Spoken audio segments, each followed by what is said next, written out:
Shea 45 in the morning. It's Angela Yee. And Fonzworth Bentley is here. So how did you actually end up going to work for him? I was working at Ralph, right?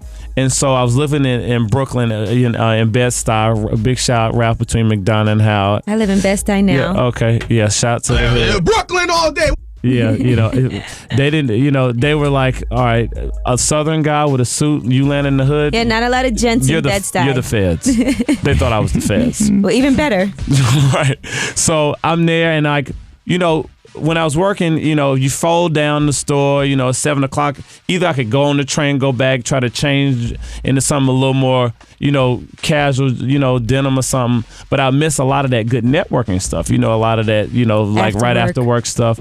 So I would always go out dressed. Mm-hmm. So I really started being, and the only person dressed in any of the little hip hop, any of the events were the Wall Street guys. This is gray suit, navy suit, white shirt, very boring. Right. So when I'm in the chocolate brown 3-piece lavender shirt, foulard tie, with the chocolate brown suedes busting heads, I stood out. And I started to realize, I was like, okay, so New York is kind of weird. You got to act like you the ish before you even done anything. It's all about, people's perceptions of you. It's really weird. And so this was different. This was a different thing coming from Atlanta and just being, just a regular humble guy. So I was like, okay, I get it. And then I started to realize I know a lot of these guys, but they don't know who I am and they don't know what I do. I could be anything. I'm anybody. A designer or a philosopher. I'm walking around with bow ties. The feds. The feds. Like I'm anything, like you said. So what I would do is I would always go up to folks, just in general, and I'd urge all of the folks out there, who aspire to be in different things. When you see people just go up, sometimes it's not always about you saying, yo, I need an internship, or yo, I want to work. It doesn't work like that. Folks you have to establish a rapport. Mm-hmm. Just be memorable. Say something smart. Say something, you're paying attention to the culture, you're paying attention to what you're into. And I would do that.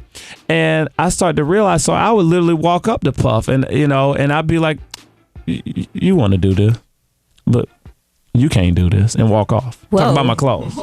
Because it's like, pause. Because it's kind of like, because it's like celebrities, they're people, they go to the bathroom just like any of us. Right. It's like, I ain't got nothing to lose. He ain't paying my bills. That seems like such a risky thing to do. Yeah, but with what somebody do I have to like lose? him. Yeah, so, and he would always be like, as I say it, I walk off. He'd be like, who was that? What was that? Who was that? Like, what? Security never tackled you to the ground? Nah, just like, it wasn't a big, it's like tongue in cheek, like whatever.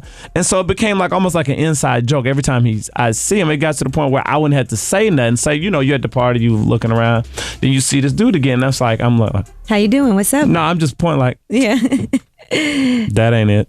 Ooh. Like, you know what I'm saying? And so I never forget, I was at is it Blue Ribbon or Blue? Yeah, it was a Blue Ribbon downtown. I was with a friend, a mutual friend of his, this young lady.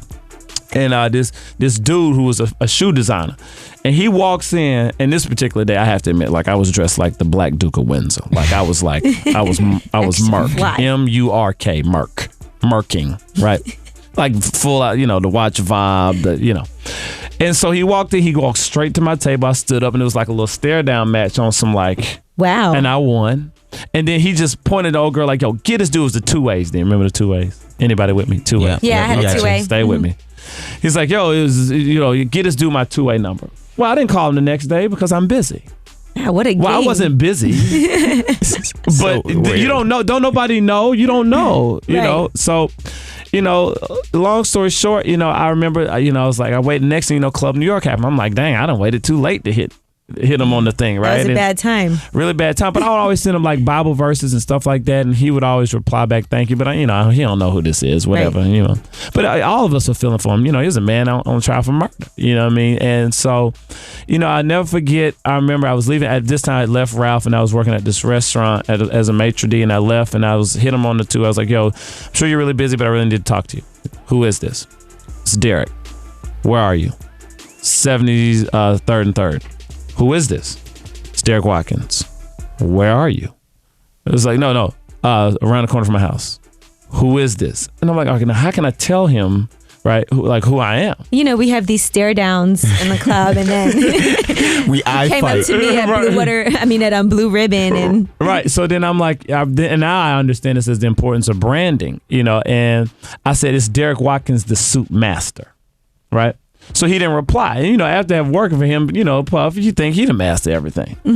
So next thing you know, I was sitting there in my lobby and I said, you know what? I know he knows who this is because he didn't reply. I know I got one more page and it's a wrap. Like you get blocked or, you know. You want to be a harasser. Right. You don't want to be harassed. So I was like, I sat there and I did what I usually do in instances like this is I talked to my Father in heaven. I said, all right, God, you got to tell me what to write. I don't know what to do. I don't know what to write. So I sat there, and the good thing about God is when you ask him, if you're patient enough, he'll answer.